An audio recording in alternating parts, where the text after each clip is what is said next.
To get a handle on the Tibetan process for identifying a new Dalai Lama, let's hear from former Tibetan government-in-exile President Lobsang Sangay, whom I spoke to earlier this year. Take a look. His Holiness the Dalai Lama, he decides who will be his regent or caretaker of his office, and that person will be assigned responsibilities to find his reincarnation.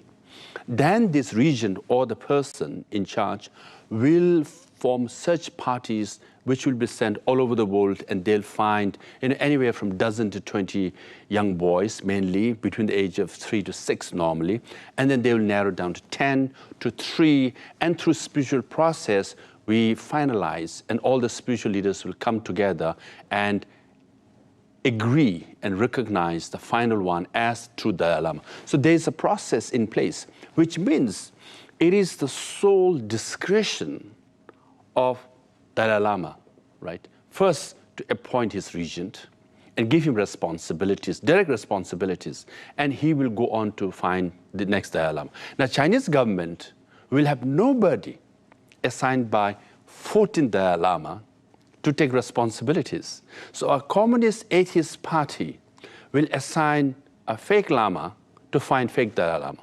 So this narrative has to be told and shared with the rest of the world.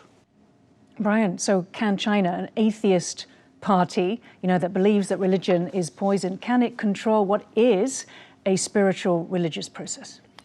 Interestingly enough, despite the irony, China probably will, and has done this with other religions, including the Catholic Church, seeking the authority to appoint bishops, for example. And in this case, they're probably really drawing on the Qing-era precedent of the golden urn, in which the Dalai Lama is chosen through lots picked from an urn that is golden.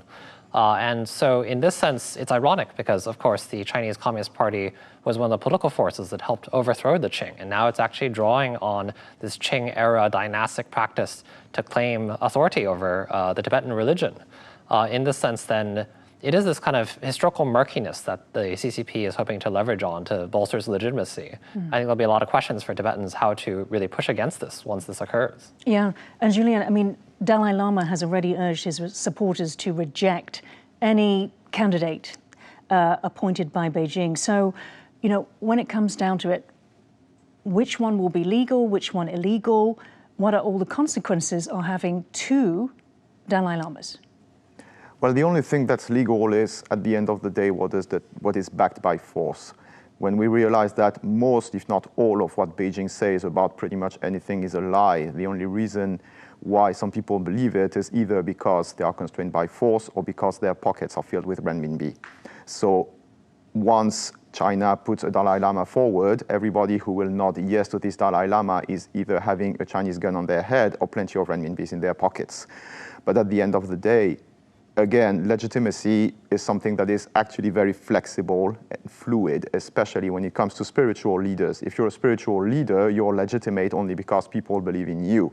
So at the end of the day, if the Tibetans themselves bring forward an alternative Dalai Lama, this person will be legitimate simply because people will believe in him. Right, exactly. I mean, religion is about faith.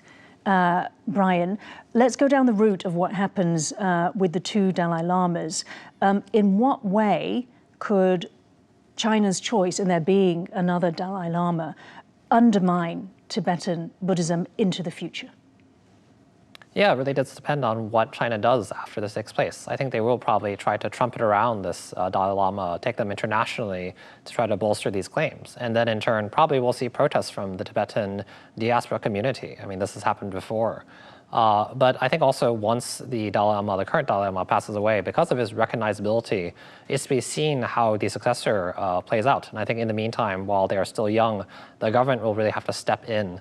And I think that what is interesting is seeing a younger generation of Tibetan activists that are very social media savvy and have built up followings and reputations that can probably actually fill in when the current Dalai Lama passes away, because there will again be that gap in which there's not as recognizable a figure to amplify Tibet. Right. Yeah, and Julian, going back to the 11th Panchen Lama, we talked about a precedent set. That Dalai Lama chosen by the Tibetans and the 14th Dalai Lama, would that person need to be very scared about the safety? We are all afraid for our safety, or let me amend that, not afraid, but we know that there are dangers to our security, all of us who at some point dared challenge China's narrative. But I concur with Brian that, again, in line with everything we've been saying, the next Dalai Lama chosen by the Tibetans themselves will have to be extremely savvy when it comes to modern communication, because that's where this legitimacy comes from. This is charismatic leadership more than legal leadership, because there is no rule of law in a dictatorship.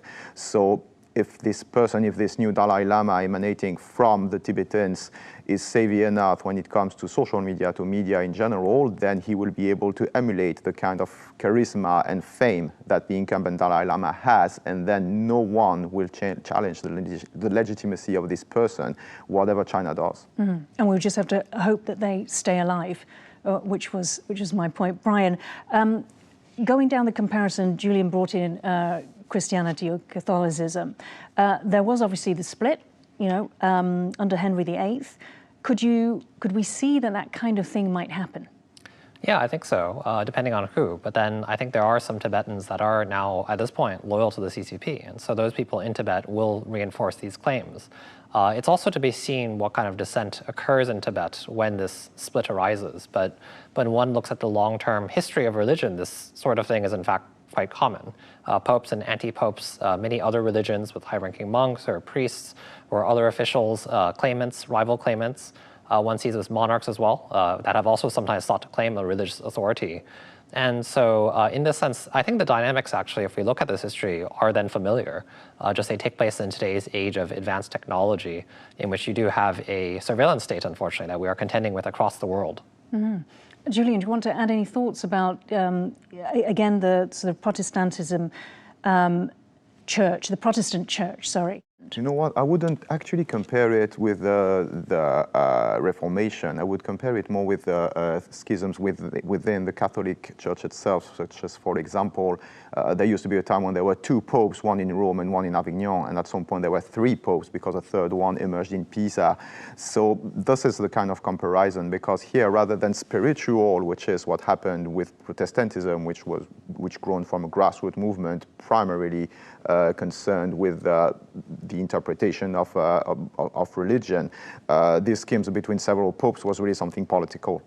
So here we may face that at some point there would be 2 spiritual leaders separated into factions for political reasons. But then you saw that also in Islam. There's also a lot of different branches in Islam. Some of them are spiritual inspired, some of them are political inspired within the family of the Prophet, etc. But sometimes also they reconcile, because once the political issue disappears, then unity is found out again.